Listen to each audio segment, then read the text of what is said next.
to be here, meet all of you. We're going to spend the next, how many days is it? 11 days together. Okay, great.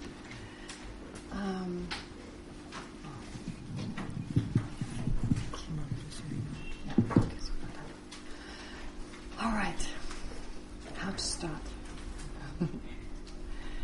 Well, first of all, usually we start with a motivation to generate a positive motivation for this course, but actually I'd like to start with saying a few things, just as an introduction to get you kind of into the topic and to explain why we're doing some of the things we do.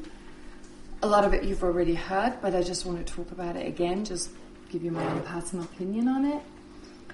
Well, first of all, you be here in this environment, which is probably the closest to a monastic environment that you could live in, unless you're really part of a monastery and monk or nun and live in that kind of monastic discipline. But here, the founders of Tushita have created an environment that is pretty much similar to a monastic institution, if you like, to a monastery, a nunnery, a spiritual place. But of course it comes along with certain rules, with certain disciplines. Because without those, such a small place with so many, well, hundreds is exaggerated, but a lot of people coming together here, it's difficult without a certain degree of discipline. So you're already aware of some of the rules, especially the silence. I very much support the silence. I know it's not easy to keep silence, and it may initially feel like, 11 days, that's nothing. But depending on how many times in your life you've not talked for 11 days, after 5 or 6 days, it may get a little difficult. But it's so highly effective. And people think that Tibetans don't really do that, but they do when they're in retreat. When they're in a retreat situation, they don't talk, or they only talk to certain assigned people, and even then, only the most necessary. They don't gossip, they don't talk about things that are not useful. They're very disciplined in that way. So therefore, this keeping silence gives you the opportunity to turn inwards. Because what we're studying, of course, is about the mind. And your mind becomes your personal petri dish. As in, like, whatever you learn here, I'll ask you to check whether it's true, whether what you've heard here actually makes sense with regard to your own experience. As in, like, can you recognize what we've been talking about? And for that, you just need silence. You need to be able to turn inwards and check and observe, analyze, and so forth. So that's one aspect, to try your very best to not talk. Of course, during the discussion group, that's different. But the moment you leave this room, and I'll just try and remind you again and again, because it's easy to forget, especially when you have times that you can talk during the discussion groups, and when you have to keep silence during the rest of the day. But something else I'd also like to encourage you is to come to every session. Why? Because of our interdependence. If you come to every session, it affects everyone else. Versus if you don't show up. If someone is missing, it may not be, other people may not be consciously aware of it, but there is something missing. There's like a group energy that we create together, meditating together, having lectures together, discussing with one another. And if someone is missing, it's just kind of, it's noticed. And it creates like a nice atmosphere. We all stick together and we all try our very best to be there for every session, to be on time for every session, and to be engaging as far as you can, kind of at your comments, at your opinions, and so forth. We'll have time for questions. I try to leave the questions for the end, just because it's too disruptive to have questions come all the time. Clarifications are fine anytime. So if something's not clear, something that I've said wasn't clear enough, you can always ask. But other than that, please wait until we have actual question and answer time. And so then I'll try to give as many people as possible the opportunity to ask questions. Right? Okay.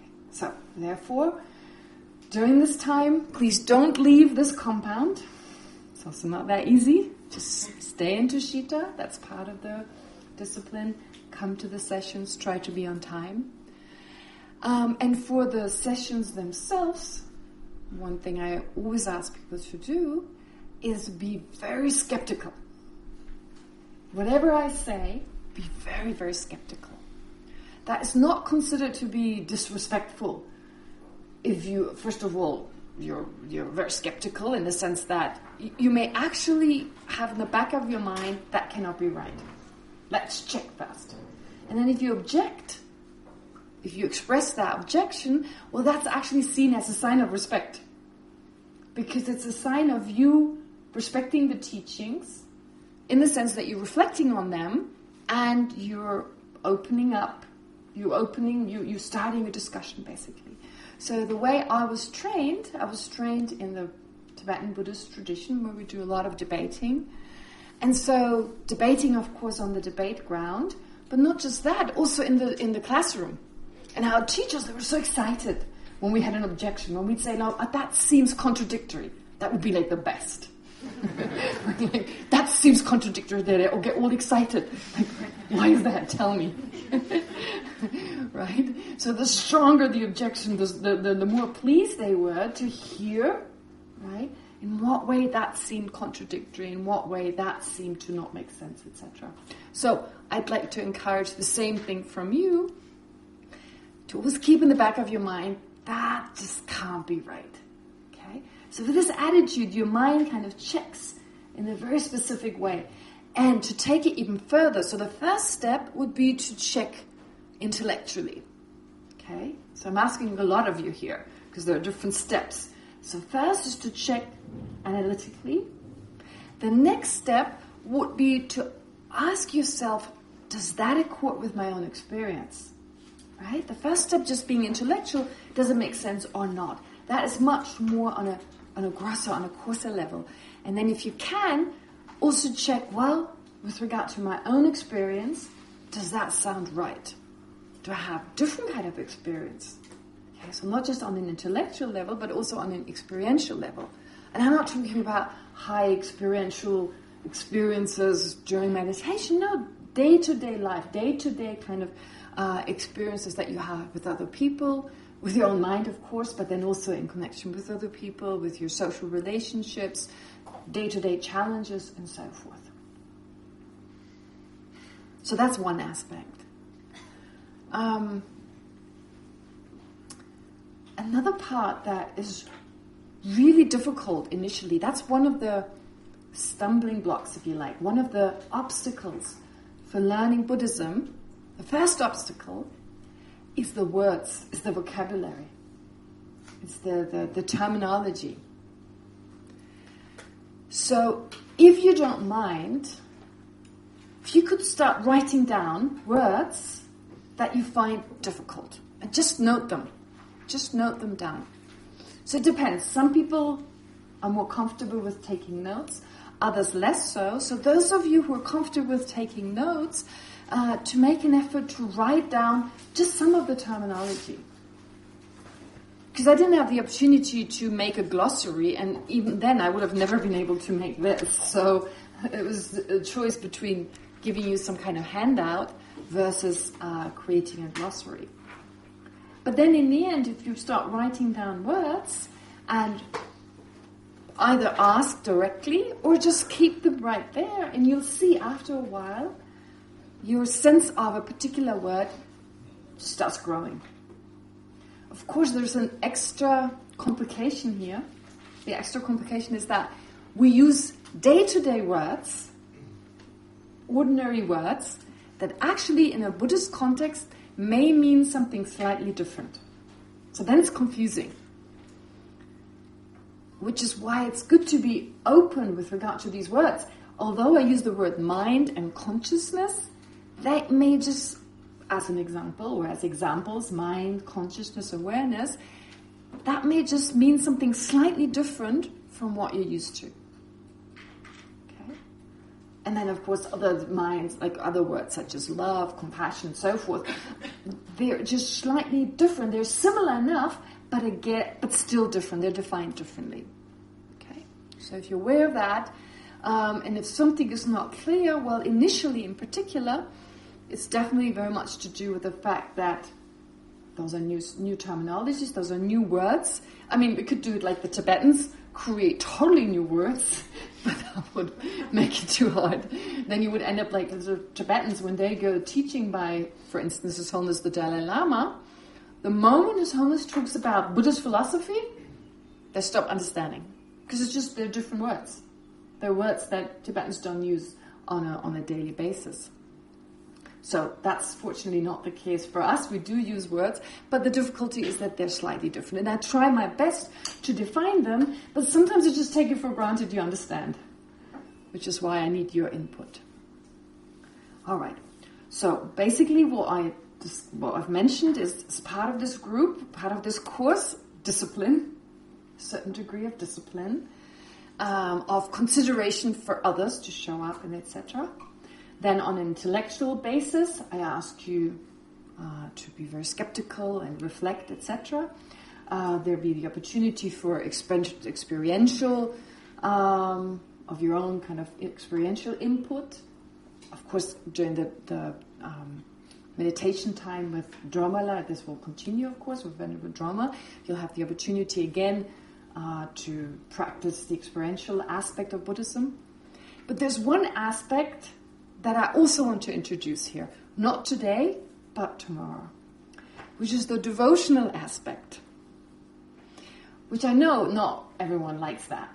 Because a lot of people don't come to Buddhism because they have any devotion. And maybe devotional aspect needs to be explained. So I just like to say at the very beginning a few words about, for instance, why do I do prostrations in the beginning? Okay? Why do I do this? Just a few words about that, because devotional is not about praising someone so they feel better, like, to bow down towards the Buddha because that makes the Buddha feel good or whatever. No. It's just a total personal. It's beneficial, or for the advantage is only for ourselves. And what we call prostration or bowing down is actually a mental state. The actual bowing down, if the mental aspect is missing, it's just an exercise, sports, right? You do this often enough, you grow stronger, it's good for the body. So actually what we do in the beginning of this class is like a bowing down, and I'm sure many of you are already aware, but just for those who are not. So you bow mentally, as in like you open yourself to something new. It's a kind of opening yourself, preparing yourself to listening to something with a readiness you may not have unless you did this bowing down. And actually, I believe personally, the reason we bow is because of gravity. If we didn't have gravity in this world, we wouldn't bow. Why? Because the idea is that if you want to learn something new, okay, the analogy is of pouring something into a vessel. So the teachings are poured into the vessel, ourselves, and to do so, we need to lower ourselves so that whatever is poured into us can actually kind of reach the vessel, can actually be poured into it. So since that is the case, it's like this lowering, basically a mental lowering, like opening yourself to new ideas, right? And this is expressed, it's a kind of humility and an openness. And in many cultures, for instance, when we show respect towards another person, we slightly bow. I mean, that may be like a really extreme bow, or maybe like a slight kind of just, bowing our head. But it shows a sign of respect and a sign of openness. That's why it's done in Buddhism. So this kind of opening ourselves up to new ideas. There's that. Okay? So this is a devotional aspect, if you like. And you don't need to do it. You don't need to do prostrations. But maybe just take that second when everyone else does it to mentally kind of open yourself up to new ideas. And usually before teachings, when like a traditional Tibetan Lama gives a teaching, they talk about being a vessel that is free from three faults. Okay? So they talk about a vessel that is not upside down.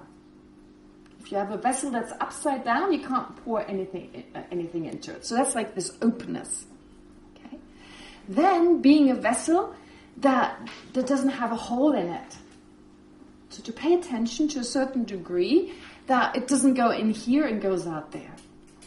Okay? So to have a certain degree of mindfulness and attentiveness so that you can remember some of what you've heard and then appropriately meditate. First reflect upon it, be skeptical, etc., and eventually meditate on it. And the last aspect is not to be like a dirty vessel with lots of preconceptions, as in like, I'm not saying we shouldn't be skeptical, but like a lack of openness in the sense like you come up with your own ideas and you mix them and are not able to get a full sense of what are the Buddhist ideas on the mind. So in that way, try to be a vessel that is free from those three, limitations, if you like, or three faults. And then there's another devotional aspect, like to do with you at the beginning of class, after we do the prostrations, which is a meditation where you visualize something. I'll guide you through a visualizing meditation on thinking of 18 great masters of the past. 18 great Indian masters who've been very instrumental in passing the Buddhist teachings on to us. And so if you just think of them, and I'll say a few words about each one of them, and every day as we do the meditation, you become more familiar with them. As examples, Nagarjuna, Chandakirti, Dhammakirti, you've probably heard their names before. I'll say a few words about them, and we don't know what they look like anyway. You can look at I'm not sure, there's a drawing in here, or there's a Thangka in here. Anyway, they're right in the back, they're right there. Yes, so the 18 Panditas. Oh, it's all Lama Tsongkhapa, okay, sorry. Oh, yes. All right, never mind. I'm pretty sure we can find a picture. But anyway, they don't look like that. They don't look like the way they're drawn we don't know what they look like. Because when they were around, there were no photographs taken and so forth. And that's not the point. The point is not so much to know what they look like. I mean, they definitely looked Indian. They all came from India. But it's about their qualities. So to connect to these incredible beings as a sense to be inspired, in order to be inspired by them. So that's a devotional aspect in the sense that you're inspired by them. It generates a feeling of joy. So devotion or faith in Buddhism really means joy. Being kind of like joyful in the presence of someone so great and understanding, well, I can become like that. Okay? So that's why we're going to do this practice. And we do even more than that. We're engaging in a practice where we visualize, we bow to them, kind of opening ourselves up, making offerings to them, rejoicing in their great abilities, kind of generating regret for our negative activities, requesting them to teach, to remain on, to be of benefit to others, and then we dedicate the positive potential we created. So I don't know whether you're comfortable with that. Let's just try it. Not today, I said tomorrow morning I'll do it for the first time. Just try it and then decide whether you like it or not. At least give it a try. And then if you don't like it and you choose not to do it, you could just do breathing meditation in the meantime. All right. So just to let you know already in advance, I won't need to talk about it tomorrow morning. Or I won't have to say much tomorrow morning about it. But those are the different aspects that I want to introduce here as part of this course. But of course, the main aspect is to learn about the mind. Okay? The main part of it is, of course, to give you a full sense of what mind and consciousness is. Okay. So having said all that, let's now take a few moments to meditate, to set our motivation.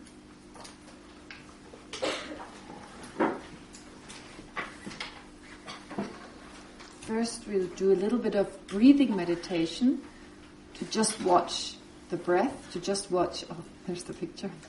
Thank you. Okay, so here's a picture of the Buddha and the 18 Panditas. It may just be with it, yeah. So you can have a look later on. If you read Tibetan, I think their names are also written in Tibetan underneath. Anyway, even if you don't know their names, but you get a sense of what they may have looked like. Okay, great. All right, so let's take a few moments just breathing, and then I guide you through setting the motivation.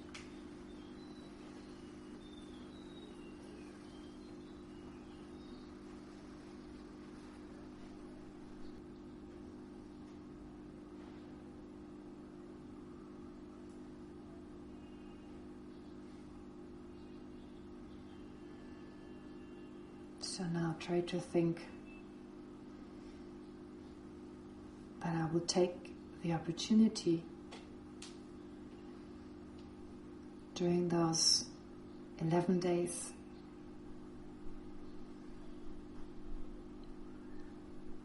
to learn about my own mind.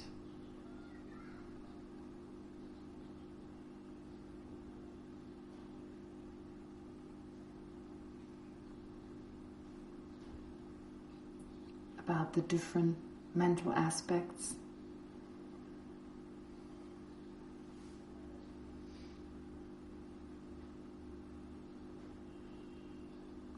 About how the mind works, how it arises,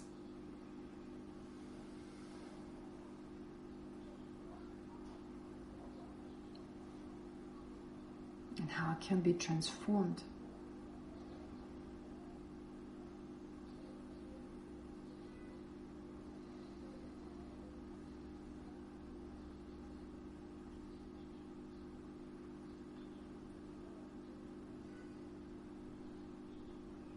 In order to reduce some of my own shortcomings.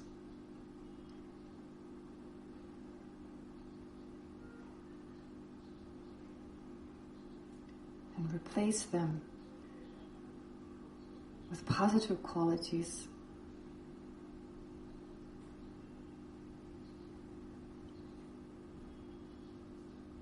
Such as patience,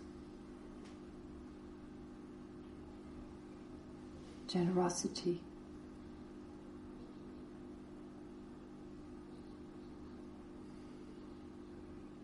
love, compassion, and so forth.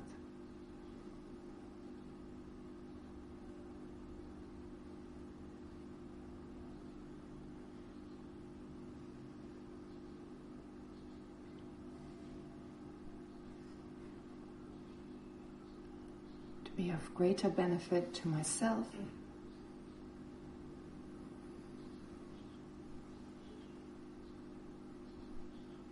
but also to all sentient beings.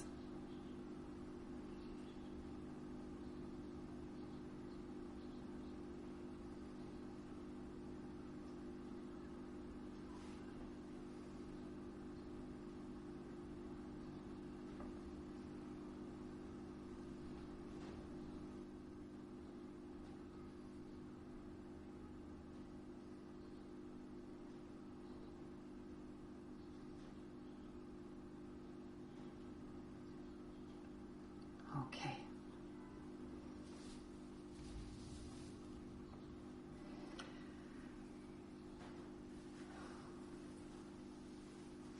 So let's start.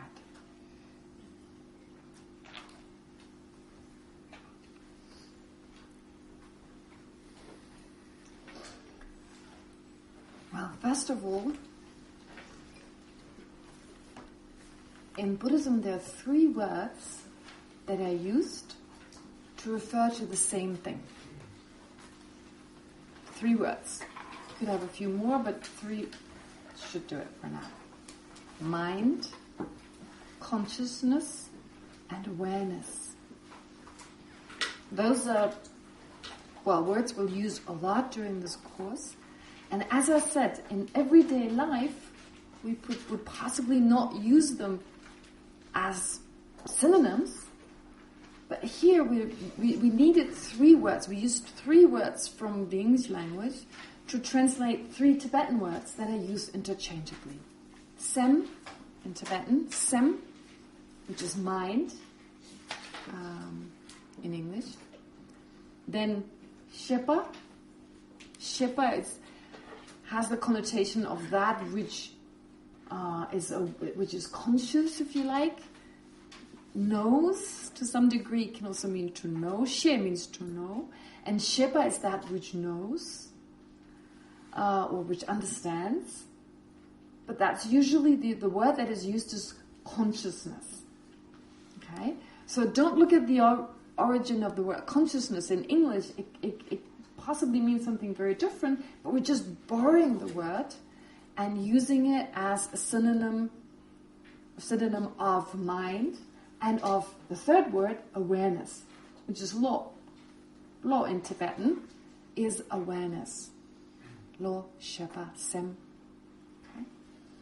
Then there's a 4th word, really, can be used. It's used less often, which is rigpa, knower.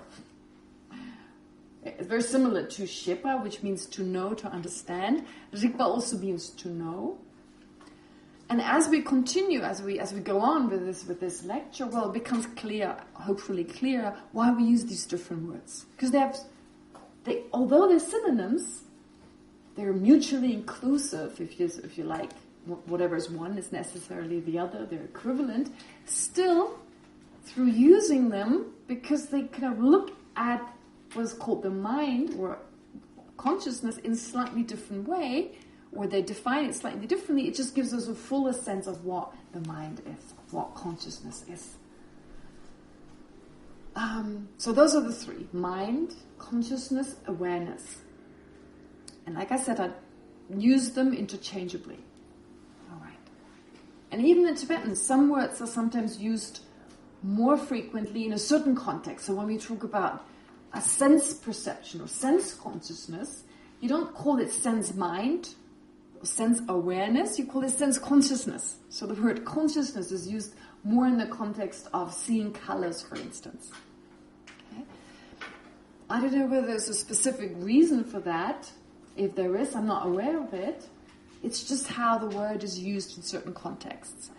Versus when you talk about the different mental factors, then you may talk about mind versus different functions that this mind performs.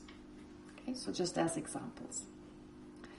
Now, of course, and you're definitely aware of that, but I say it anyway, Buddhism is all about the mind. In fact, some people call Buddhism a science of the mind. Now, some will disagree, say, well, Buddhism is not a science. Some would disagree. Well, it depends on how you define science, right? So first of all, if it's the science of the mind, your main object is the mind. And then some people may argue, well, but we can't see the mind, right? Well, just because we can't see it doesn't mean it doesn't exist. And we have lots of sciences about things that we can't see. Big deal. We still know they exist. We infer that they exist. We're just definitely aware of them being existent. And some people may say, well, but we can't know the mind. And again, that's not true, because you can know your own mind. It doesn't mean we know our mind right now, but just because we're so busy with knowing its objects, with knowing that which appears to the mind, that which we understand with the mind, that we totally neglect looking at the mind itself. Right? And some may say, well, we can't have a science of mind because we can't, both of us look at the same object and then say something about it. That's true. I can know my own mind. I can't know your mind. At least not at this stage in time. You can eventually, through meditation and so forth, generate a perception and an awareness of another person's mind, but that takes a while to get there. So for now, as ordinary people, the only thing I can know is my own mind. And I cannot know you. I don't even know whether you have a mind. For all I know, you could all be zombies. I'm kidding. I'm assuming you have minds. But in the end, I don't know. I can see your body. That's all I can. And not, the internal part anyway. But certain parts I can see. So I'm pretty sure you have a body. And from your behavior, I'm pretty sure you have a mind too. Okay. But anyway, that is not a sufficient reason to say that you can't have a science on mind just because I don't see what you perceive and you don't see what I perceive. Because in the end, we can't even say that about physical things. When we talk about blue, I have no idea what you see. Whether my blue is your blue or not.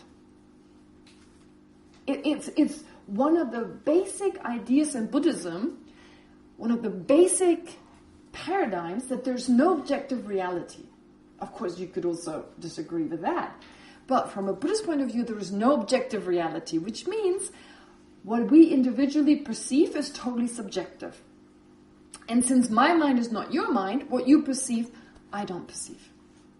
It's just as clear as that, isn't it? So the whole idea that you find in modern science, well, initially, now things have changed, but initially, the idea when science started out, like 400 years ago, around that time, this idea, let's see what the world looks like, how it exists objectively, get the God's view on reality, right? Okay, knowing that we are limited, we can't know everything, but initially I think it was called the God's view, like what God perceives. That's right? Totally ignoring the mind, very conveniently leaving it aside, because the goal was, the wish was, the aspiration was to know the objective reality. Okay? But of course we can only know something with the mind. So that which does the knowing is the mind. And slowly over time, scientists have become aware of it. If I totally ignore it, because the two come together, that which is known, being known by the mind, you can't ignore that which knows. You won't be able to get an objective sense of that. In fact, there is no objective, there is no bird's view where we can actually perceive all the things around us as they really are, because there's my perspective and there's yours. And just because we say it's 10 centimeters long, right? Because we use measurements, we believe it's objective. Because we say it's 10 degrees Celsius, well, it's objectively a temperature. But is it cold or is it hot? Depends on the person. I mean, maybe 10 degrees is not the best example, but 20 degrees, right? After a really hot summer in South India, there's 20 degrees. Indians are going to take out their down jackets. And if you're from Germany, you put on your shirt, your tank top, and lie in the sun. So what is it? Is it cold or is it warm? Subjective. 20 degrees, yes, all right. But how we experience it is very different. Individually, quite different, can be quite different. And I just assume it's the same for everyone, right? And modern science has really helped us with that. The sense that colors are just out there. Blue, green, red. But of course, now we know it's just light frequencies. And as a result of those, and as a result of our unique eye, our brain, the parts of the brain that are responsible for our visual experience, as a result of that, we experience blue, green, and so forth. And if you know the famous dress, oh, I love it. Most people know the dress. If you listen to the BBC, you follow the BBC, you know the dress. Right? There's this dress, someone photographed this dress in a certain light, and somehow half of the human population, well, I don't know whether that's really half of the human, but there seems to be a consensus that there seems to be like, some people see it as blue and black, and some see it as gold and white, right? I'm gold and white, I'm right. Anyway, so, and people don't agree with each other, all right? So it's very clear. We once had a dinner with one of my teachers, and we actually passed the picture around, and sure enough, half of the people said it was this color, and half of the people said it was a different color. So already that shows, and there's a reason for that we don't need to go into, well, maybe we will at some point, but it already shows that we see something, we perceive something different when it comes to colors. Sound, how does sound come about? I mean, they're pressure waves. They're just pressure waves. So again, as humans, there may be similarity. Just because I call it a song, because I call it a piece of music, it doesn't mean that we all perceive it in the same way. Because we use the same words, the same labels, if someone says, oh yeah, it's a song, and I say it's a song, we assume they perceive the same. Only because we use the same label. That's it. Right? If I say it's a nice song, and the other person says it's a nice song. And if I think it's a nice song and they think it's a terrible song, I'm already thinking, oh, they're so weird. How can they not like this kind of music? How can they like that kind of music? Okay? So it feels from inside, from deep within. We do say things, very clever things, like beauty lies in the eyes of the beholder, right? But it doesn't feel that way. It doesn't feel that way. We need to remind ourselves. I guess we have those sayings just to remind ourselves again and again, yes, it feels as if it's objectively there, but actually it lies in the eye of the beholder. At least beauty. Right? The rest is a different matter. Okay? So there's certain degrees where it's easier to understand that it's totally dependent on the mind. It's relative to the mind. Beauty, ugliness, okay. But actually, from a Buddhist point of view, everything is relative. Everything is totally dependent on the mind. Table, car, etc. And of course, most important, the eye. All right. But how does that relate to the mind? Well, I guess it's pretty obvious, because our experience is being subjective. Therefore, our reality comes from the mind. So what we call reality is your reality, your reality, your reality. So the summary of everyone's reality is reality, from a Buddhist point of view. It comes from the mind. And so, obviously, the one thing we all want, and the one thing we all want to avoid, comes from the mind. We want to be happy and content. I don't like to use the word happiness, because in the West, I'm so used to the Tibetan word now. I'm so used to saying this. But after a while, I realized when people have a problem in the West when we say happiness. What does that mean? As if happiness can mean different things. So contentment is always a good word. Everyone agrees we all want to be content. But happiness seems to mean so many different things. When I use the word happiness, I actually mean a sense of contentment, a sense of inner peace. Not the high from happiness from, I don't know, eating a chocolate cake after you have starved yourself for 10 days. I'm not talking about that kind of happiness, that very short moment until you overeat and you throw up. So I'm talking about a sense of inner peace, a sense of contentment, a sense of lasting happiness. And we all want that. We all want that. And we're really good at thinking, if I just got that pair of jeans, I'd really be okay. If I was just with this boyfriend, if she was my girlfriend, I'd be okay. There's a sense, there's this sense, it keeps telling us, if I had that, I'd be okay. But of course the problem is once we get it, we start worrying we lose it. So we're far from okay. Plus, we want the next thing. Okay. So, therefore, what I'm trying to say is we want this happiness, we want contentment, we want inner peace, and we don't want the opposite of that. We don't want to feel anxious, we don't want to feel worried, we don't want to feel unhappy, we don't want to feel depressed, we don't want to feel hateful towards ourselves and others, and so forth. So those are the states of mind we don't want. So that's what we don't want. And everything we do on a daily basis is governed by that. And what is all that? It's mental. No object whatsoever is inner peace or suffering. It's the mind that interprets it as being happy. happiness, as bringing me happiness, as bringing me suffering. It's our mind interpreting that. Because otherwise, if chocolate cake were in the nature of happiness, wow, it'd be so easy. You'd come to Tushita and you'd just be eating chocolate cake. And everyone would be equally happy because it's equally giving us the same degree of happiness.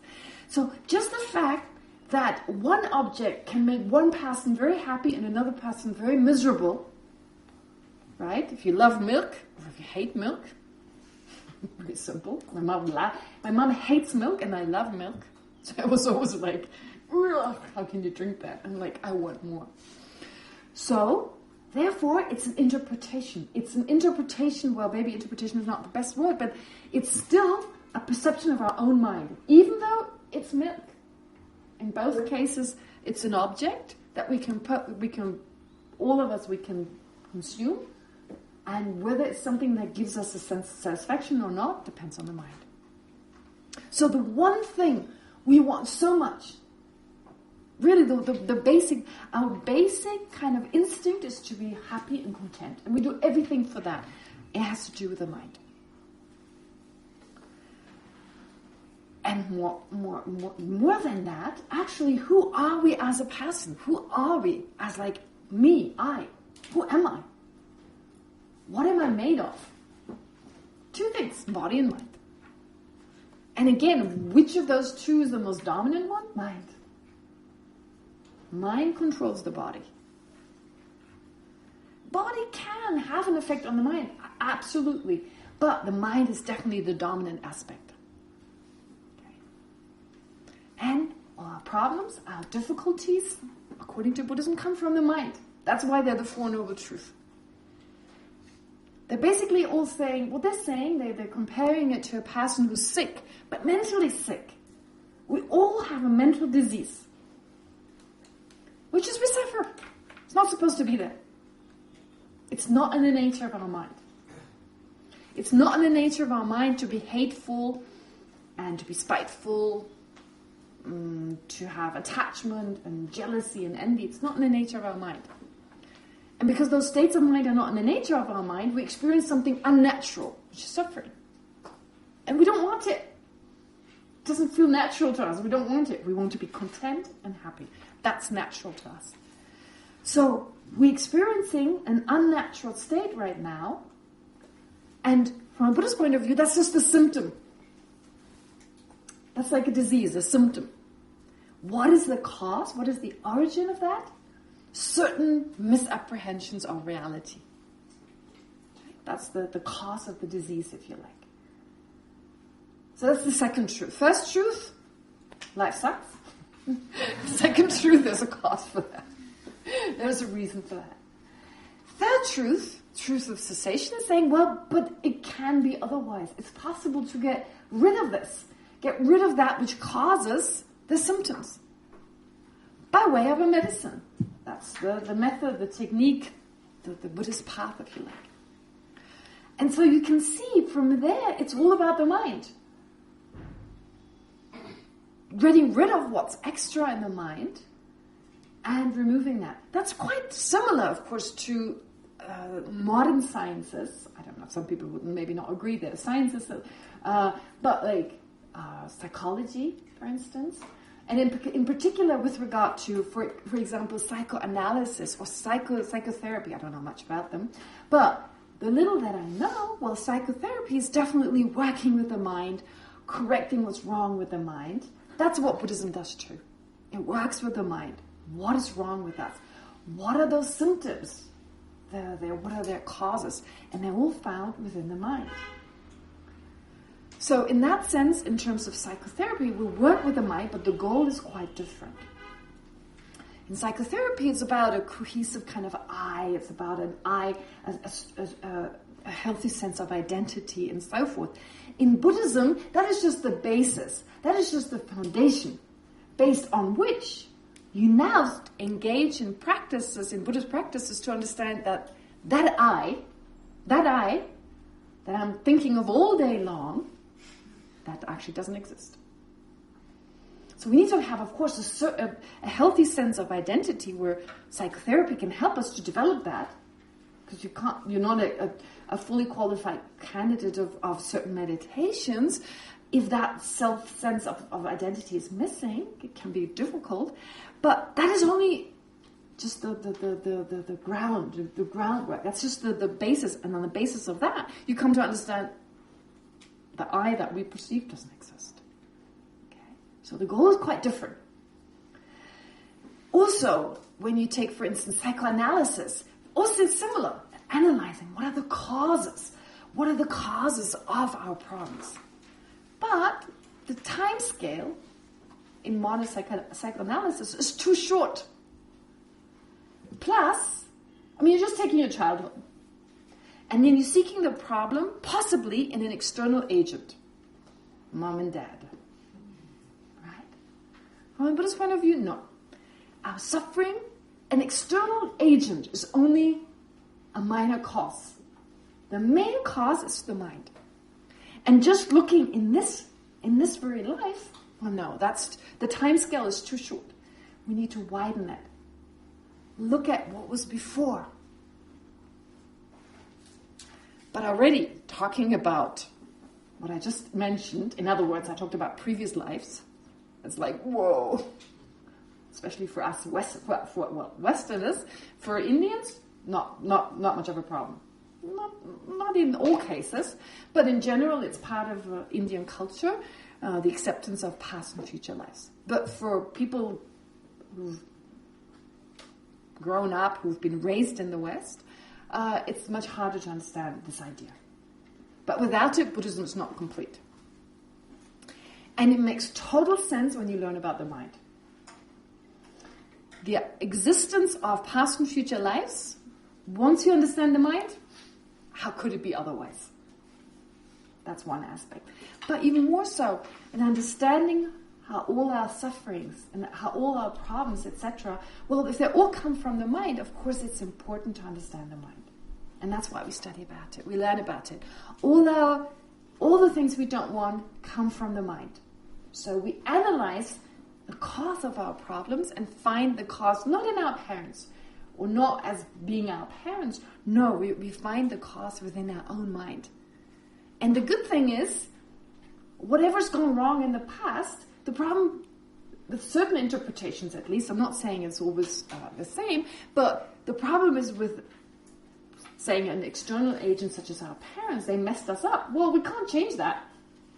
But in Buddhism, even though the causes of our problems right now go back to the past, if we remove these causes right now, our suffering is gone. Even though we can't remove the past causes, those are long gone, we can do something right now and suffering is gone, or at least reduced. Okay? So there's quite a bit of a difference. And it's important to see the differences, see the similarities, but also see the difference. Therefore, what we do is try to understand what the mind is. Try to really get a sense of that. And like I said, that is so difficult. That is so difficult because we're not used to it. We're not used to looking at the mind, observing the mind. We're only used to observing its objects. The things that it takes to mind. Okay? All right. Now, as I said, the first step is just an intellectual understanding. So with your skepticism that I initially encouraged you to develop, I'm now going to share the Buddhist view on what the mind is. And then, of course, there's opportunity for you to disagree or to question it or to ask questions, etc., to give you the Buddhist view, and then eventually during meditation, there'll be some meditations where you can actually start observing your own mind. But I would like you to do this even before we have meditation. In fact, in meditation, your knee may be hurting and maybe very difficult to watch your own mind. It may initially even be easier while you walk towards the dining room, looking forward towards dinner and stuff, and just watch the mind that looks forward towards dinner. Right? Not just watching dinner, not just focusing on dinner itself, but that which looks forward to dinner. What is that? It is far from easy. It's really difficult. But that's okay. Difficult doesn't mean impossible. And as one great scholar said from the 8th century called Shantideva, there's nothing that doesn't get easier with familiarity. Right? Okay. But what is the mind? What is mind in Buddhism? How is it described? Usually the usual thing that is always mentioned in the beginning is that it's not material. It's non-physical. Yeah, well. Okay, might as well just explain that. So it's not physical. We all know what physical is, so it is not that. It exists, but it's not physical. Well, is it dependent on physical things? Absolutely. In fact, it cannot exist without something very specifically physical. It's one specific thing, physical thing, without which it cannot exist. Anyone knows what that thing is? Not brain. Sorry, not brain. Body? What kind of body? Subtle body? What kind of subtle body? Senses? No. Energy wins. Who said that? Energy wins. There's a subtle energy that goes together with every mind. So actually, the mind cannot exist without that energy. So what we talk of as mind, as His Holiness the Dalai Lama puts it when he gives teachings on what is called Tantra, okay? So Tantra, don't Google it. It just shows the misunderstanding of Tantra. Don't even Google it. When you go to Amazon, you look for a tantric book. Don't do that. To be very specific if you want to look. Because it's so misunderstood. So just leave out all these preconceptions. Tantra is a technique. Tantra is a system of techniques dealing with the mind, but dealing in particular with the very subtle mind. And together with that, it gives very good explanations on the mind and subtle energy, like energy that goes along with every mind. And His Holiness the Dalai Lama, I remember one specific occasion, not so much other occasions, but I remember one specific occasion when he explained that the mind, the aspect of experiencing something, right? If you take mind and energy, the aspect of experiencing something is called mind. The aspect of movement is called energy. The aspect of experiencing something is called mind. The aspect of movement is energy. The first aspect you'll understand, the second you don't. The movement part, what does that mean? Never mind, we'll get to that. So, he talked about it like a package, right? The experiencing aspect and the aspect of movement. We'll get to this, not now. But what I found was really helpful was when, for instance, some people say, well, mind is the brain, it's the brain. Well, then it's just using the word mind differently. Of course, as an ordinary person with this ordinary mind we have right now, with my ordinary mind right now, without a brain it couldn't function. This human mind that I have, without this brain it wouldn't work in that way. So it needs the brain to manifest in the way in which it manifests right now. Okay? If for some reason the area of my brain that enables me to remember something was affected, in the sense that it was no longer active, I couldn't remember. Although my mind has the ability to remember, it needs in this form in which it manifests right now a coarse object, it needs a physical object such as the brain. But that is just the physical aspect that supports the mind I have right now. But that's not what I call the mind. Maybe some other people use the word mind in a different way, and that's fine. But it's a difference of usage of the word. In Buddhism, it's just this experiencing entity, that which experiences, that's called mind.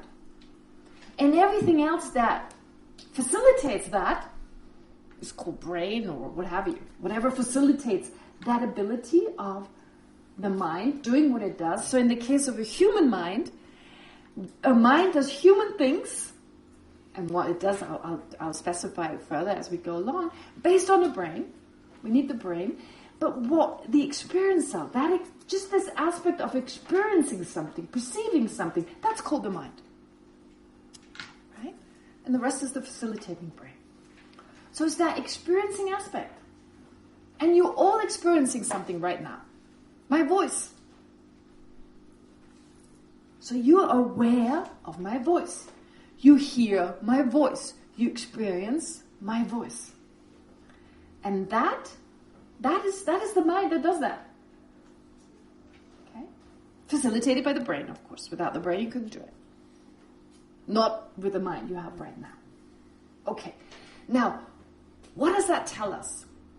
The way I like to explain the mind, besides saying it's non-physical and so forth, to be more specific, I like to look at the mind as an agent. Not 007 agent. Not that kind of, right?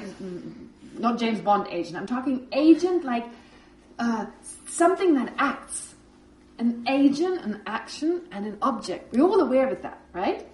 An agent, an object, and an action. So if you think of the mind like that. Now, yes, so just think the mind is an entity, something that is existent, that does something, and that has an object to do so. It engages in an action, therefore we call it an agent, and it engages in that action with an object. In Tibetans are very big on that, especially with grammar. Agent, action, object. When you have an action, not every action has an object. When you walk, there's no object. You just walk. Right? There's no object. You walk the dog. Okay, that's different. But you don't use the word walking the dog. When you walk the dog, there's an agent, there's a dog, and you walk the dog. But that's a different way of using the word to walk, to go. Okay? So you go, there's someone that goes, but there's no object. So grammatically in Tibetan, that's really important. That's a very important idea. The mind is not like that. It always has an object. Okay, so there's certain activities you can't do without an object. Eating. You can't eat without an object, without eating something. Am I making sense? Right? So, I'm not talking about the mind here. I'm just talking about this what would you call those? Those three, this sphere of three, if you like. Venn diagram. No, that's not a Venn diagram. No. I'm talking about an agent, an object, and an activity. Those three. So the mind engages in the activity, at least, of being aware, of experiencing. Okay? It does something specific. What does it do? It experiences. It perceives. It experiences. It is aware. It is conscious. Okay? Of an object. It always has an object. So whatever mind there is, whatever consciousness you're thinking, they take your, what's called the I consciousness. Right now, that's your dominant awareness, your dominant mind, your dominant consciousness is your I consciousness. So when you look around, the I consciousness, which is one of your sense consciousnesses, you have five of them, not five of them. You have 5 sense consciousnesses, and of those 5, there's the I consciousness, and it is aware, right? It's aware, conscious, of, or experiences. It experiences what? Shape and color. So what is its activity? It is aware of, or it is conscious of, or it experiences shape and color. There you go. That is the mind. So it's an experiencer. It experiences shape and color. That's it. And you can easily check. Do I have that experiencer? How can you answer that? Well, do you see this whiteboard? This squared whiteboard? If you say yes, well, you can only say yes because there's an experiencer that is aware of the shape and color of this board. There you have it. You've just identified your own mind. Okay. It's a little harder than that, but you at least get a sense Are you fully aware of that experience or no? But at least you know that this activity takes place, that the experience takes place, because otherwise you wouldn't be able to tell me that this is a squared whiteboard. Am I making sense so far? Does it make sense? All right. So that's how I like to look at the mind, as an agent, that is something that does something, and what it does is it experiences an object. Clarification? Yeah, so the object is the perceptive organs, right? The object is the body and the mind and the brain. Is that what you're saying? No, the object is that which is perceived. Okay. So it is that which is experienced. Okay. So the experiencer is the mind, facilitated, supported by the brain and other parts of the body, merely facilitated by those. But it is so the mind experiences something, an object. Okay. In that case, in the case of the eye consciousness, it is shape and color. In the case of the ear consciousness, it is sound. You hear the sound of my voice. So right now, your ear consciousness is doing something. It experiences the sound of my voice. Then there's your nose consciousness. Pay attention. There's a certain smell. Even if the smell is neutral, then there's at least a neutral smell. Some sort of smell. There's a taste in your mouth, even though you don't have any food in your mouth or any water in your mouth, you still taste your own saliva. And then there's the body consciousness, right? There's the experience of the hardness of the cushion, the heat or cold, the smoothness or roughness of your clothes, pain in your knee, headache, whatever, right? Different experiences that you have. So those are all the objects of the experiencing entity, the body consciousness. And then, most important, so those are 5 sense consciousnesses, active right now. Right there. Active in the sense that ready to spring into action. But actually what we may think is they're active all 5 together. They're not. Well, no, they're all active. I should not say they're not active. They're all active in the sense that they're ready to work, ready to actively cognize an object, but they can only, only cognize an object one at a time. So when you cognize, when you know a certain color and shape, for that moment, your ear consciousness does not know anything in that moment. Your tongue consciousness, these other 4 sense consciousnesses, they don't cognize anything. But you switch back and forth very quickly. So quickly that you think it's all happening simultaneously. All right? Okay. But then there's the mental consciousness. Yes, clarification? Clarification, yeah. So obviously we've got, for me, the way I understand it is three things work together here. The senses, the brain, and the mind. That is true, but you're taking it to a more difficult level, which we haven't talked about yet. I was trying to understand where does the mind come in? Because first we need to perceive something by our senses. Yes. Then...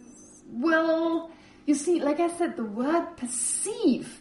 Our senses do something that allow the mind to perceive something. And the brain springs into action. Oh yeah, the brain is very active. But from a Buddhist point of view, when you say the brain perceives, well, if the brain perceives, then that is not called brain from a Buddhist point of view. That's the mind. That's the mind. Okay. Right? Whatever is happening on a physical level, okay, the neurons firing away and all that, that in Buddhism is called the brain. That's the physical aspect. I was trying to dissect it, so thank you. Yeah. No. This is just using the terminology in this particular way. Scientists do talk about the brain experiencing something. They use the word brain in a way in which Buddhists wouldn't use it. The Buddhists wouldn't say that part which perceives as the brain. They say that is the mind. Right? Am I making sense? Just that perceiving aspect, that you call mind. And the brain facilitates all that with everything that neuroscience tells us. No contradiction. All right. So, anyway, I've identified 5 so far, and those are pretty straightforward. But then there's number 6. That is most important. That's the most important. what's called our mental consciousness. Okay? In the Western culture, like the sixth sense. So different from what it means. In Buddhism, you have a sixth sense, but that's just your sixth consciousness. That's the most ordinary mind you have. That is the mind that is always present. The sixth mental consciousness. Okay? So, sixth sense, of course, it means something different in the West. We're not talking about, we use kind of similar words. We talk about a sixth consciousness, which is consciousness number 6, after the 5 sense consciousnesses, and that is always there. So, it's always active, which is why the word unconscious is misleading. You're never unconscious. You cannot be unconscious. So the word unconscious means just that a coarse consciousness right now is not active. A consciousness that is coarse, in the sense, coarse and subtle are 2 words in Buddhism that are really important. Really important. Coarse, subtle. What does it mean, coarse and subtle? Quite simple, actually. Coarse means easily recognizable.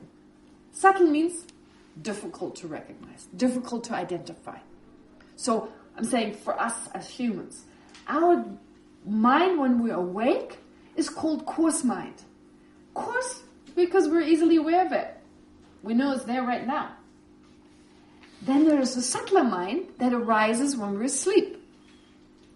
During deep sleep and during dreams, during dream states. Is that mind easily recognized by us? No.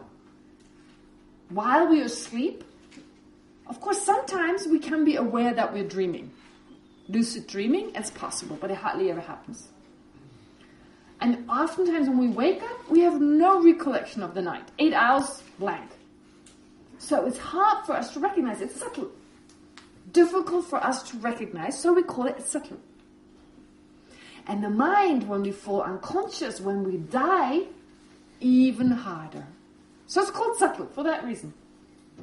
It's really not like coarse is big and fat and subtle is small and thin. No, it kind of sounds that way a little bit, but really it just means easily recognizable, not easily recognizable. Okay? So we talk about coarse body and subtle body. Coarse body is this. Subtle body, subtle energy. Very difficult to recognize. Impossible to recognize? No. Just go to a Chinese or a Tibetan doctor. They check your subtle energy. I do this and I'm like, there's nothing. Right? For me, difficult to recognize. For them, easier, but still harder to recognize the energy in our body versus the coarse body. Coarse, subtle. So we differentiate between coarser and subtler minds. Very important idea. But what I'm trying to say is that at least our 6th consciousness, the 5 sense consciousnesses, and we'll talk more about them, this is just part of the general introduction, the 5 sense consciousnesses are coarse. They're coarse. And they're only present while we're awake. They're only present while we're awake, not when we're sleeping. They're not there. They're not active. They're not there. Okay? And the mental consciousness, that is always there. That's always there. It's always there. Which is fascinating. It's the one thing we have such a hard time to understand. And it's always with us. It's amazing. It's fascinating. It's the one thing that is always with us. You're never without your mental consciousness. And a lot of people have never heard about it. Right? Because we are more used to the objects of our mental consciousness. We are used to the objects of the mental consciousness. It's a constant narrator, isn't it? It's like you're thinking the whole time as I'm talking. Okay? I was thinking about random thoughts coming. Amazing what you can do. You can actually think of your laundry and think of what I hear. I can talk to you and think of my laundry and still talk to you. I didn't, but I have done that in the past. I always teach during the monsoon. So I'm like, oh my God, I didn't take my laundry. I can actually have that thought and talk about something, I don't know, in Buddhism. So our mind can be it's so quick. It goes quickly, it has different objects. It goes from this thought to... So from this object to that object, our thoughts are thinking about different objects. Right? Experiencing the basic activities there, but then it can engage in more activities further than just experiencing. Thinking about, analyzing, judging, liking, disliking, resenting, loving. Our mind can do all these different things. And dependent on these activities and on the different objects, we distinguish different minds. Yes? Clarification? Yeah. If I understand, when you say always there, you mean always active? Always active. Always there as in always active. Always active. In fact, your mental consciousness cannot go out of existence. And it has no beginning and no end. No beginning, no end. So if you understand that, past and future life is the only possibility. No beginning, no end. What does that mean? It existed before I existed in this lifetime, and it will continue to exist in the future. So that's the meaning of, that's the reasoning for past and future life. Mental consciousness cannot go out of existence. And just because I don't remember that I slept, I don't know, last night, I don't know, whatever, 7, 8 hours, doesn't mean it didn't happen. Just because I can't remember. Because there's a continuum with one moment giving rise to the next, one moment giving rise to the next. And you know, the funny thing is, we all know that. We all know that consciousness, mental consciousness in particular, gives rise to, it's a continuum with one moment giving rise to the next, with one moment giving rise to the next. We all know that. That a moment of consciousness right now is only possible because of a moment of consciousness before. And still, we believe somehow that the first moment of awareness in this lifetime was created by something physical. Now, why am I saying that we all know that consciousness gives rise to consciousness, gives rise to consciousness? There are other aspects that facilitate that, but the main cause of a mental consciousness is a mental consciousness.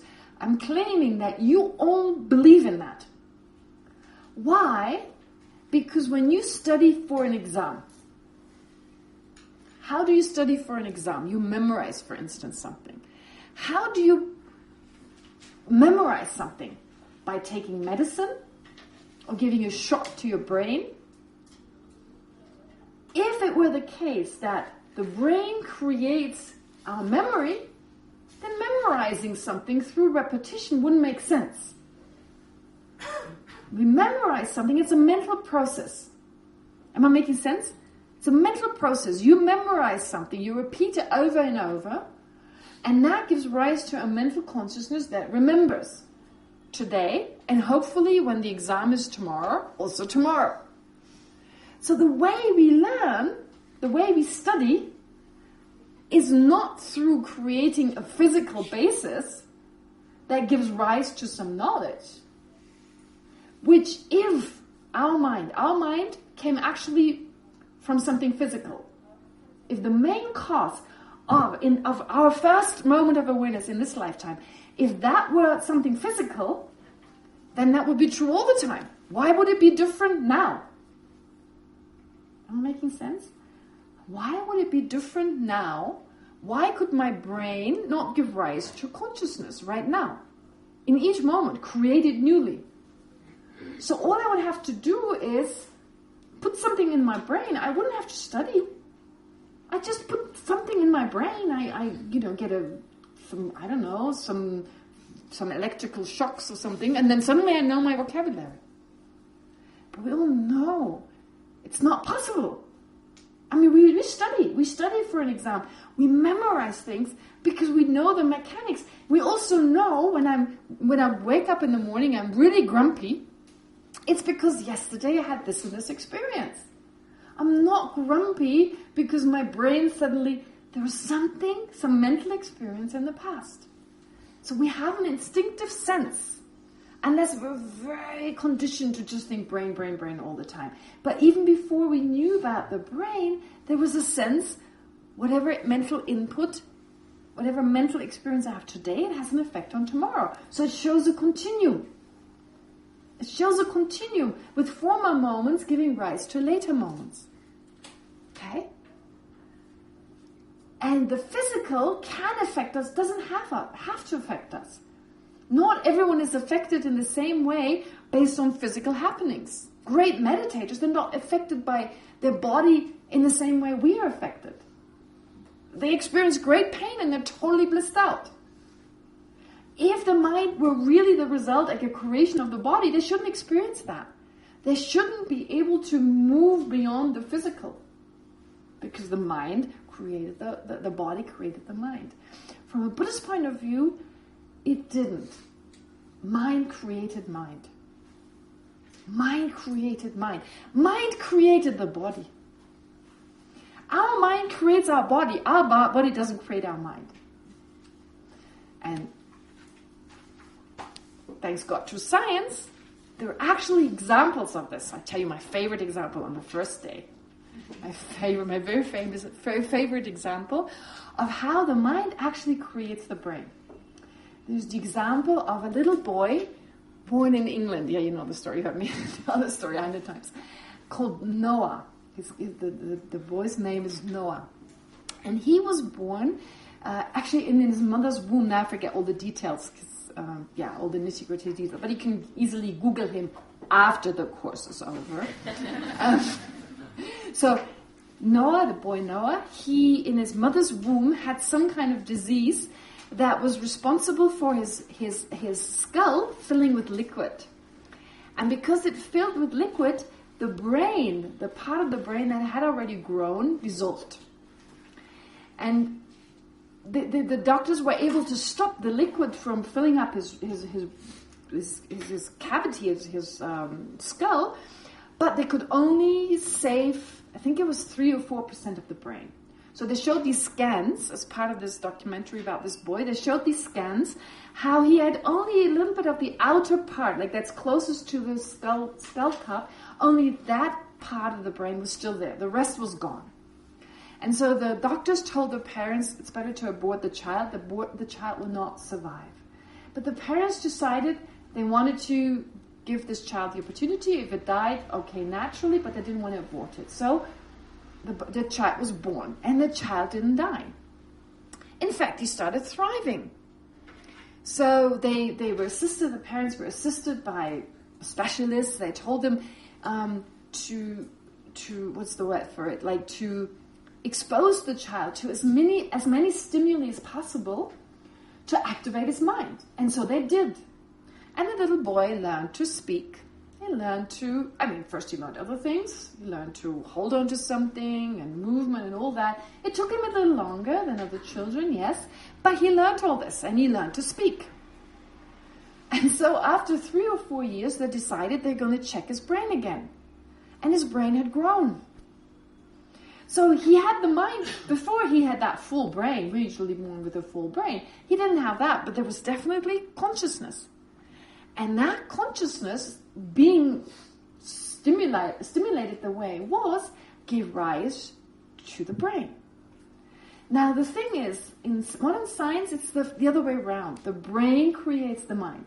In Buddhism, it's the mind that creates the brain. It's just the other way around. It's mainly the mind. That's why there's a lot of research nowadays on people meditating. It's not like, oh, I just took the meditator pill. My brain has just changed. Now I can meditate. No. You meditate and then you check how your brain has changed. Right? Somehow in this case, it is accepted that when you meditate, your brain is changed. It's not like first that your brain has to change and then you can meditate. Right? If it was true, the way certain aspects of science, I'm not discrediting any scientists and so forth. I'm just saying if someone holds that it is the brain that mainly creates the mind and not the other way around, I would argue, well, what about meditation? Meditation transforms how the brain works. Of course, if I have some brain dysfunction, it does have an effect on my mind. Yes, they do affect each other. But the most dominant force is the mind. From a Buddhist point of view, the mind is much more responsible for the creation of the brain, and it's only minor factors of the brain that can affect the mind. And through meditation, there are great examples. Oh, another one of my very favorite examples is the Nuns Project, the Christian Nun Project. There's a group of nuns in the West, and again, after the course you can Google it. So there's a group of nuns in the West who, because of the kind of order they live under, they are very socially active until a very high age. It's expected of them to be very active, to be socially active, to teach. There's no retirement at the age of 60. No, you kind of start when you're 60. So it's kind of part of their whole culture to serve and be very kind and loving. So they're these very active women. And some scientists found that this is astonishing that these ladies live up to a very high age and they remain very active. Okay, so at some point they approached these nuns and they said, look, there's something special going on with you guys, so could you donate your brain? And they're like, sure, okay, we'll do that. So the first nun, I forget her name now, one of the first nuns who had agreed to give her brain to science, she passed away at the age of, 96 or something. They looked at her brain, and her brain was totally destroyed by Alzheimer. She had Alzheimer, right? The proteins, whatever happens in the brain, that, it was basically, the scientist said, this is not possible. This woman actually should actually not be able to talk. But besides talking, she was very active. She was teaching until, the day she died. So in this case, they trained their mind to such a degree, from a Buddhist point of view, this is the Buddhist explanation, that they trained their mind in such a way that they could actually go beyond the influence of the brain. So it was definitely there, some symptoms were there, but the mind can be trained in such a way that these things don't have to affect you. They can. 62, life is over, TV all day long, right? If you don't stay active, of course your brain will, right? You're not using the mind, and so whatever symptoms show up in the brain, they will now affect your body. Okay. But, as I said, in Buddhism, it's mind over body.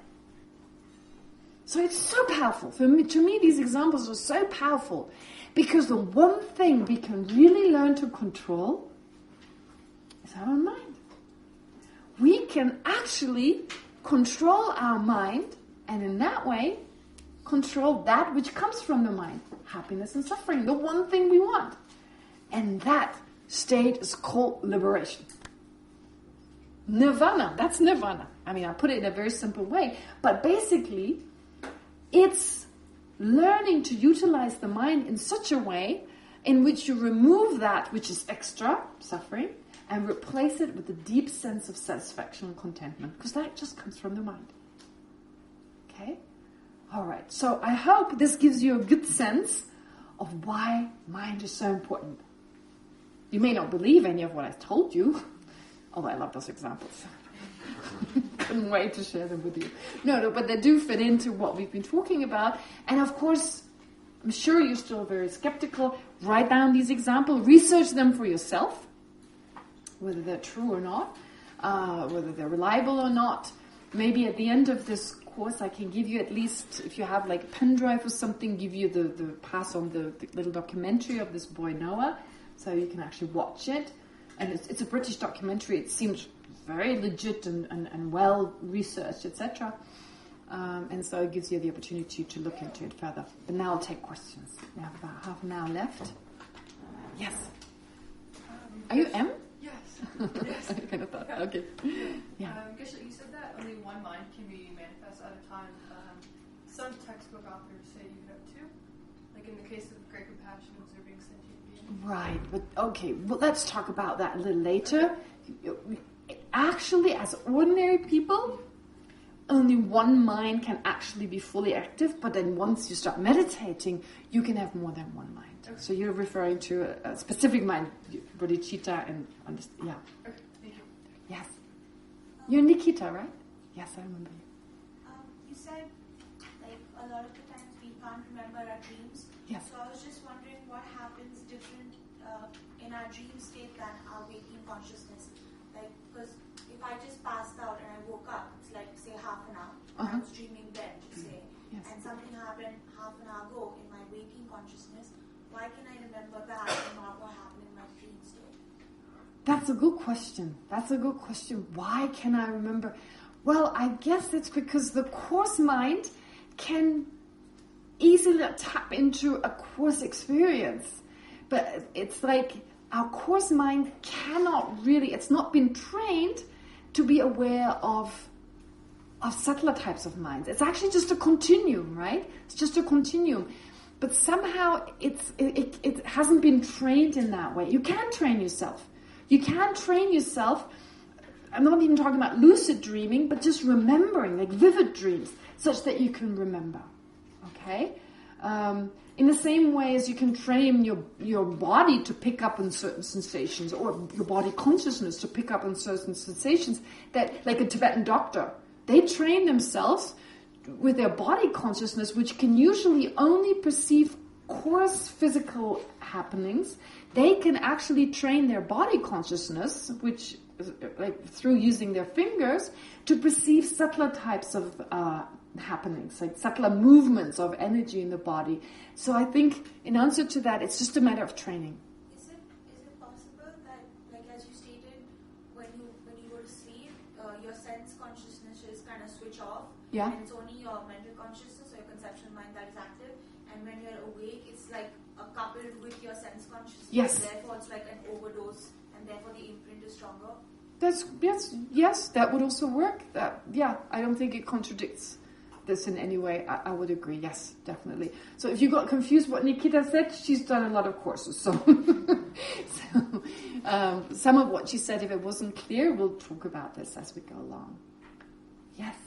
So in like the case of people who've been lobotomized, or people who've had some kind of accident and their personality changes, like there's a famous example of a guy who got a steel rod through his head and he suddenly didn't care about his wife, and it was I don't know, early American psychoanalysis, they realised the brain defines personality.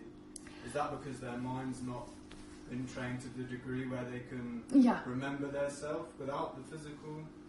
I would say that the thing, like when you have certain, I remember this British guy who was this kind of what would you call that? Like a, what's the word for it? Like just like a hooligan. He was like a hooligan, right? So he would go out with his guys and his bodies and piercing. He was just this tough guy. And he went to the toilet one day and he pushed too hard. He had a stroke and fell into a coma. And when he woke up, he was this incredible artist, very sensitive, just drew these beautiful paintings. So, right? This is another example. I love that example. So how do you explain that? Well, like I said, us as humans, right? It's just ordinary humans. We have a human brain, therefore you have a human mind. And so anything that happens for us ordinary beings, what happens in the brain has a great effect on our mind. I would still, you see, they do affect each other. They do affect each other, mind and brain. And it's only if we really train our mind to a degree that like some of the meditators, they don't have to sleep any longer. And I swear I saw it with my own eyes. You cannot pretend you're not tired when you haven't slept for the last 24 hours. And I've been around lamas, and we've got teachings from them. The Lamas of Rinpoche, he was so active, you can't pretend that. And we were like, oh, Rinpoche, yes, okay. We were like, and he was just the same. He had taught us the whole night. He had taught the whole day before, the whole night. He didn't say, I need my sleep. So as ordinary beings, this is just another part of the brain becomes more active. That is maybe the more, sensitive, whatever part that was previously not as active, that is now deactivated. Totally what neuroscientists tell you. But that's not the whole picture. That is just for ordinary beings. Okay, actually, in the very back, you raised your hand. Yes, go ahead. Yes, you. So Why is it not in the nature of the mind to be hateful or to be attached? Oh, we talk about that. Sorry, we'll talk about that later. Yes, please. You asked us to be skeptical. Yes, please. And you said you defined, I think, mind as the experiencing entity. Mm-hmm. There's more to it, but yes, for now. Mm-hmm. Okay, so there's more to it. But, Yes. From the scientific materialist point of view, Yes. would they say that the brain is the experiencing entity? I mean, because there was one point you talked earlier where you said something about that's not the brain experiencing something, that's the mind experiencing something, and I was a bit confused around that, because if you are coming from a sort of scientific materialist point of view, what would the distinction be there? And all right. Okay, sorry, I don't try to be general. I just met different scientists over the years living here, okay? So I remember they used to come to this institute where we studied, and they would have conversations with the monks. And so there was also a chance for us to ask them. So in one case, I remember one neuroscientist, and he said there are different views. There are some who say there's no mind. There's some that mind is only a byproduct of the brain.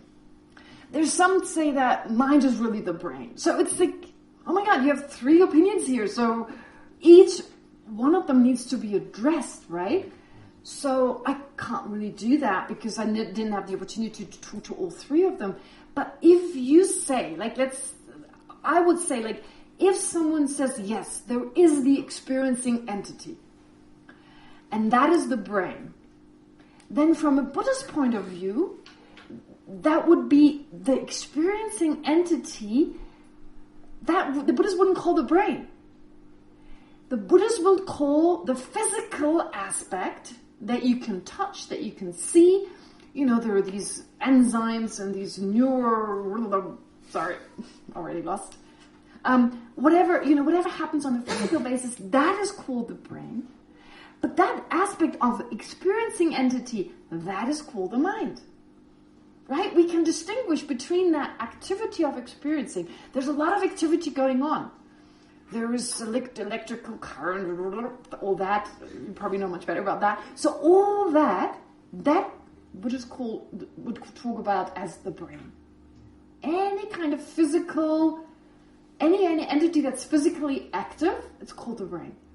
But then the experiencing, really listening to this, experiencing this music, that is not called the brain. You see what I mean? That is described as the mind. And can it exist in that moment without the brain? No. But you see, this is the classic Buddhist example. You lean 2 sticks against each other.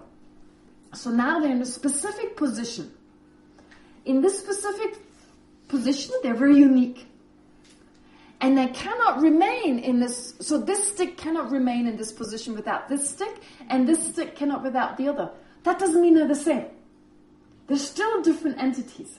So very much dependent on one another, as the brain and the experiencing entity. However, not identical. Distinguishing between the 2. So this is one of the examples that is given in the scriptures, a very simple one. I'm sure there's more sophisticated ones we can use. That should suffice. Okay, there's some people who haven't said anything yet. Yes? Are we going to get into how non-duality and emptiness undermines this Yes. It just depends. You see, this is it's an interdependent group here. To a certain degree, of course, I lead this too, but to a certain degree, it also is your openness, etc. So I'm just I don't have any plan as such. Of course, I go through this, parts of it, not all of it, most of it. But I always like to bring in emptiness. Without it, it's not complete. So the answer is yes, potentially yes. Yes, but we're going to deal with the conventional first. Yes, we need to deal with the conventional first. That's how, otherwise we can never understand the ultimate before dealing with the conventional. So it's not a major part of it, but when we talk about the I, what is the self? I mean, definitely it comes up in the context of the mind, especially the I. Right? Okay. Yes. Yes, please. Could we say that the sense consciousness, the kosa, they are, we have to recognize them, and only through them can we recognize the continuum of the mental consciousness. And we have to recognize them and then we have to drop them. No, not necessarily. You say that they're deterrents to really reaching the mental consciousness No. in a way. They're easier to recognize. They give rise to a lot of mental consciousnesses, right? You go, ooh, what a terrible smell. You're thinking about the smell you previously... In fact, all our sense consciousness, or most of our mental consciousnesses, the different types that rise one after the other, are triggered by our sense perceptions. So, but you're trying to understand all of them. You're trying to understand how one gives rise to the next. And that is very challenging. Because this is like trying to look at each and every carriage of the fastest moving train. It moves like, whoo, past you. And you're trying to, I want to see, right? It's a matter of learning to look at your own mind. Slowing it down is a good idea, right? Slowing down your own mind to be able to look at all these different instances, because there's this incredible activity going on right now. One mind, one perception, a thought. Another perception, a thought. It's incredible. So the first thing you do, you start to meditate. Well, first just on the breathing, because that just slows down your mind to a certain degree. It helps that.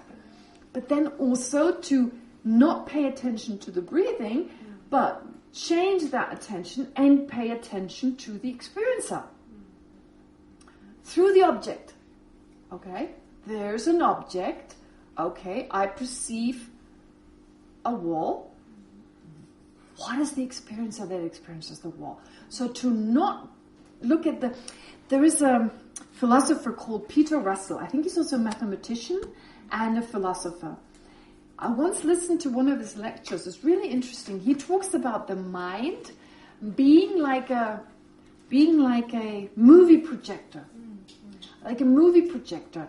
The light in the movie projector, that is like the mind.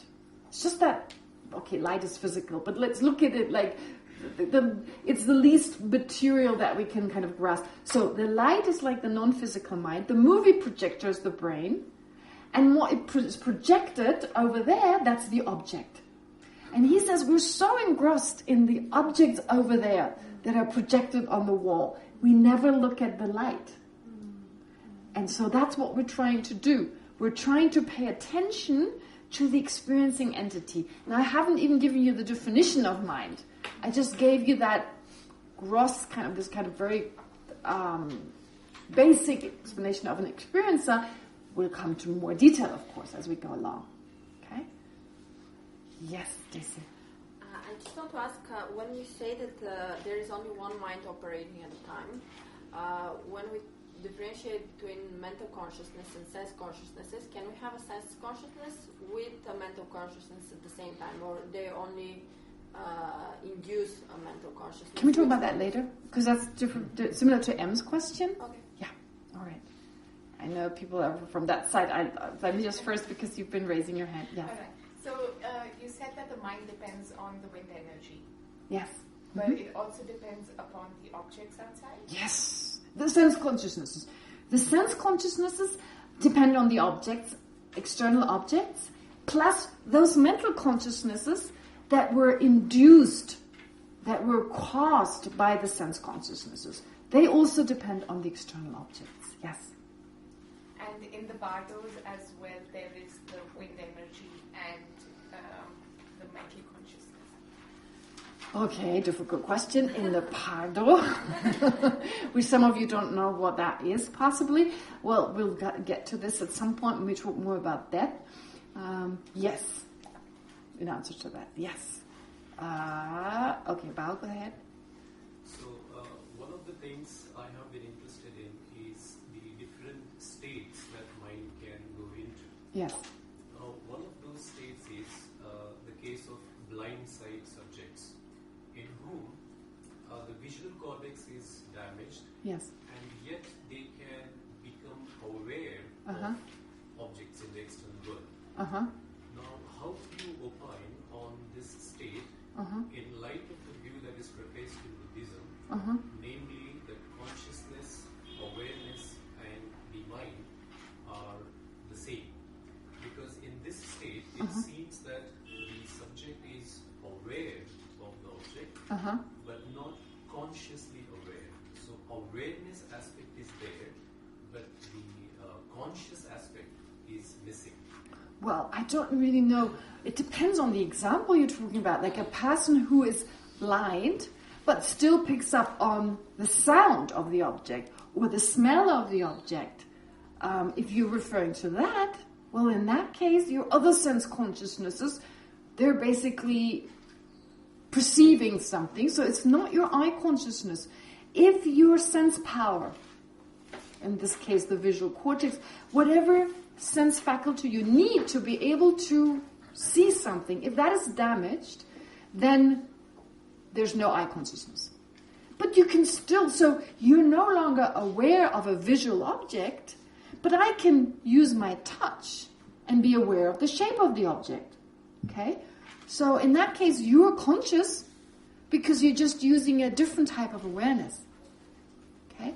Now, what is really important and with respect to this question is to understand that when we say mind, especially when we first start talking about mind, to simplify this idea, it seems to suggest there's just one. But here we're just saying like person. Just want to give some general, kind of convey some general ideas of a person. But that doesn't mean there are not so many different people. So likewise here, as after we get a kind of gross sense, and we only have 11 days, so I need to speed it up a little bit, but like, could do this for like months, years. No, I'm kidding, I'm not going to go into all this. But basically, what we'll continue doing is really to specify what are those different minds, to get a sense that they can all work together. All work together. Even though when one is most active, the other ones may not be most active, but they give rise in the next moment to a most active mind. And it leads to a cohesion which may actually suggest there's just one, but that's not the case. So hopefully this becomes clear as we go along. Yes? No, I was just trying to understand. It's a very abstract thought. Yes. That to understand the subtle mind, yes, well, it's an experience of watching the activities the coarse mind is dealing with, right? How did you get to bringing both together, coarse and subtle, at the same time? Because they don't exist at the same time. Is it? No. When the coarse mind, like I said, is the waking mind. When we're awake, that's the coarse mind. That is the one we can control the best. I mean, can we really control it? Well, to a certain degree. But we can control it much better than the mind while we're asleep, while we're dying. The subtle mind. Right. So that is the subtle. So those don't arise at the same time. We cannot be awake and asleep at the same time, which therefore we can't have both minds together. Which is why you can only remember. You can only train yourself to remember what the subtle mind has done. And of course there's an interaction between the two, obviously, because we dream certain things that happen during the coarse mind, during the coarse mind being active, that leaves something behind that enables us to dream about it. So they do interact, but we can't control it. Or we can learn to control it, but right now, I don't know many people who can. Does it mean that the coarse mind, the sense consciousnesses dissolve, or the subtle consciousnesses, the sense consciousnesses in the coarse mind dissolve to give rise to a subtle consciousness? Yes. The sense consciousnesses, they actually, as the Dalai Lama puts it, this is a little bit unique. Because the words that you used just now, the sense consciousnesses dissolve into the mental consciousness. What does that actually mean? That's exactly the terminology. So a lot of people, a lot of scholars don't really know how to explain that. But recently, Yangde Rinpoche came here to Tushita to give a teaching. Some of you may know Yangde Rinpoche, a young, very amazing Lama. And he always goes with His Holiness. He accompanies His Holiness. He's one of His Holiness's attendants or assistants. Anyway, so not personal assistants, but like assisting him anyway. So Yangde Rinpoche said that while we were talking before getting ready for his teachings, he said that His Holiness says that this dissolving really means that your sense consciousnesses, they become the mental consciousness. It's a bit like the example, he didn't give that example, but according to his explanation, you have one river, okay? And that one river that goes underground, that's the subtle mind. While you sleep, that goes underground, it's not obvious. And then when you wake up, the river goes above ground and divides into 6 rivers, okay, going on the ground. And then they all come together again and go underground again. That's when you fall asleep again, as an analogy. Because His Holiness said that they actually, this dissolving is that the coarse mind turns into the subtle mind. Like a river going on, this is just my analogy of the river, but like the coarse, gross mind that we are actually aware of right now in our awakened state, that then dissolves into the subtle mind. So obviously, when you have the 6 rivers on top of the earth, you can't have that one stream underneath. There's only one of the 2, in answer to your question. Yeah, that's exactly what I wanted to say, that perhaps this is the cleansing process which goes, where the attachment, aversion, everything goes, and all the senses, they get dissolved into the cleansing. I wish. Why do you meditate? We observe. But while you meditate, when you meditate, you're not using the subtle mind. That's when you fall asleep during your meditation. When the subtle mind arises. So you can train. If you're a highly realized being, then you can, your coarser minds, they stop working. Your subtle minds are active even while you're awake. But that is really far away. That is really advanced. So that would be the cleansing you described. But for us ordinary beings, just the subtle mind arising, that's just part of our everyday life, falling asleep. Right? Yes. A follow-up from that? Yeah. Is this all a follow-up? Yeah, you read the next one. Yes, go ahead. Follow-up. Yeah. Even when we are awake, there's still a lot of things we're not aware of. Oh, okay, that's so true. Of course, there are a lot of things we're not aware of. There are a lot of things, there are a lot of mental, other minds that we are not even aware they're there. But who is we? Who is I that is not aware? That's the question. Right? Because that I that you just talk about, that I that hovers over all these minds doesn't exist. But there's not even that awareness. There's not even that awareness. Like when the subtle mind, there are things which there is no awareness of. You just of the eye. Of course, X-ray, radio waves, of course, X-rays, yeah. We're not aware of those. There are a lot of things we're not aware of. Some mental processes, we are also not aware of those. So there's some mental... Who's not aware? The awareness, yeah. Oh, another awareness is not aware of that. Sure. You see... Pardon? I'm saying the awareness is always there. It's covered by ignorance. Which noise? What is that noise? Yeah, okay. If that's covered... If with noise you mean the ignorance, because it could mean different things... then sure, yeah. If ignorance, but it's not just ignorance. It's also the absence of an awareness of awareness. Right? Mindfulness of your own mind. So in sleep, that's the case, right? In sleep, well, I don't know whether I'm aware while I'm sleeping. When I wake up, I'm certainly not remembering that. But we can do that through lucid dreaming, right? Well, lucid dreaming, yes. So in lucid dreaming, you become aware that you're dreaming. So during lucid dreaming, you can control what is happening during your dream. But in your awakened state, you can learn to control your mind. It's similar. In a waking state, right now, as ordinary beings, I get angry, I get attached, I get envious. No control. It's just happening. But you can learn to allow those minds not to arise. You can learn to think of objects in a certain way without thinking in that way. Sorry, I interrupted you. Go ahead. No. So it seems to be the same thing, right? In the dream and in the waking state, we can do both. We can do both. But guess what? Waking state is more important. Dreaming state, all our trouble doesn't come from our dreams. All our trouble comes from the waking state.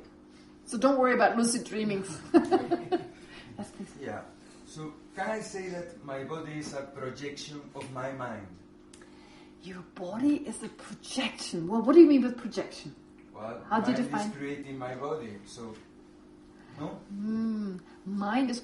But the way... I'm not saying it's just an illusion. No, I'm not saying that's an illusion, but Okay. it's very similar to imagination. That's where I'm going. No. It's not an imagination in a way. It's not like we're all in the Matrix.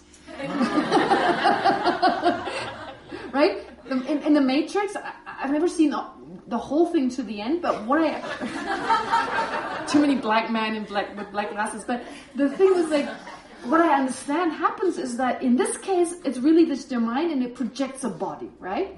Not like that. Not like that. That's the Chitta Matra school. That's Chitta Matra. No, it's...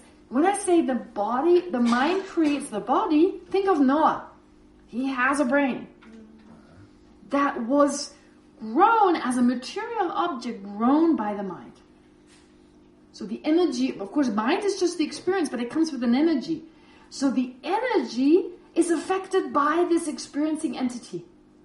If it's a positive energy, if it's a positive mind, a constructive mind, the energy is positive and it affects you physically. That accounts for certain, like if you have a lot of anger, it creates an energy which gives rise to high blood pressure, for instance. So in that sense, our body is influenced by our mind. Of course, it goes both ways, but the good thing is, well, actually, the kind of body, okay, taking it, assuming there's past and future lives, okay?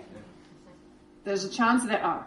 So the Buddhists talk about them as being, it's not the whole picture, it's not just we existed before, but also our thoughts of the past give rise to this body now. I have this body with certain experiences, with certain sensations because of my mind in the past. So there's the famous Buddhist saying, if you want to know what your thoughts were in the past, look at your physical situation now. If you want to know what your physical situation will be in the future, look at your mind right now. Right? Of course, our mental situation in the future is also determined by our mental state right now, but focusing the correlation between the two. My physical, what I experience in this lifetime, even the fact that I got this DNA from my parents. Okay? This is so fascinating. We believe in cause and effect. We do. But only to a certain degree. That I got this DNA from my parents, random. That was coincidence, right? That's not very consistent. From a Buddhist point of view, there's a reason I got that DNA and not that DNA. Of millions of possibilities, I got that. And if I have an identical twin, only at the moment of conception, our DNA is the same. Then it actually changes. But why does it change like that for me and like that for the other? There's a reason. It's not coincidence. It's not because I was on the right side of the womb and the other one was the left side, or I got more chocolate and the other one didn't. That's not enough reason. Okay? Sorry, I kind of took it a little bit further from here, but that was an answer to your question. I'm afraid, I'm so excited about all your skepticism and about all your questions, but this one is telling me, no. It's 6 after 6, so I think, well, we got 11 days left, so sorry for not taking all your questions. Also, one thing, Bao, who's a professor, I forget now where, but he can tell you, not right now, in the future, please, I'll give you the opportunity. He has offered, because he has a background, he has studied a lot about consciousness, the mind, he has a scientific background. He can tell you himself more about himself, or maybe you could write it out and put it somewhere. And so he has volunteered to also share his knowledge with you outside of session time, outside of discussion time. We need to make a time. But if people are interested, please let us know, and he'll be available to, give a presentation from his own, like sharing with you his own expertise, his own knowledge. So maybe, Bao, if you don't mind, if you could just write out a few words, just tell people a little bit about you, put it up somewhere people can read it, and if there's interest, we'll make a time. Okay? All right, great. So now, let's take a few moments to calm down.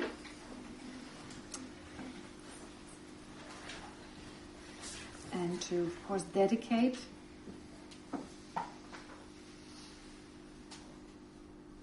so whatever positive potential we've created, all of us together here as a group,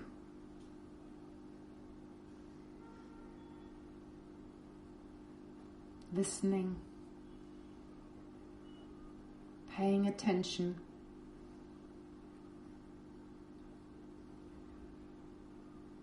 thinking, and being skeptical.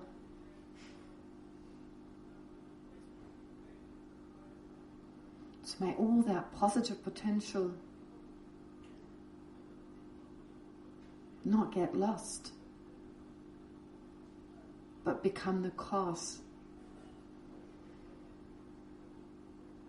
for tapping into the actual nature of our own mind.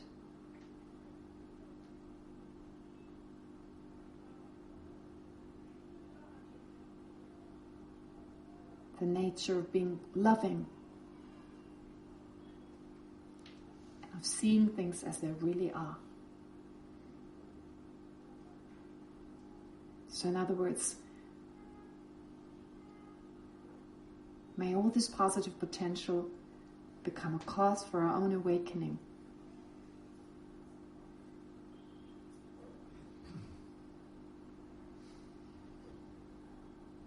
So that we're finding contentment and happiness ourselves, and are able to guide others to reach that same state.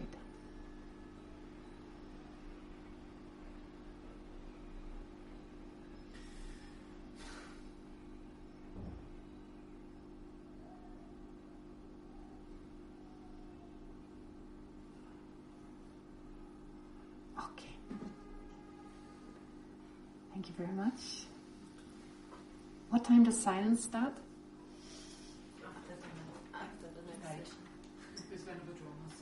After, yes, Venerable Drama session.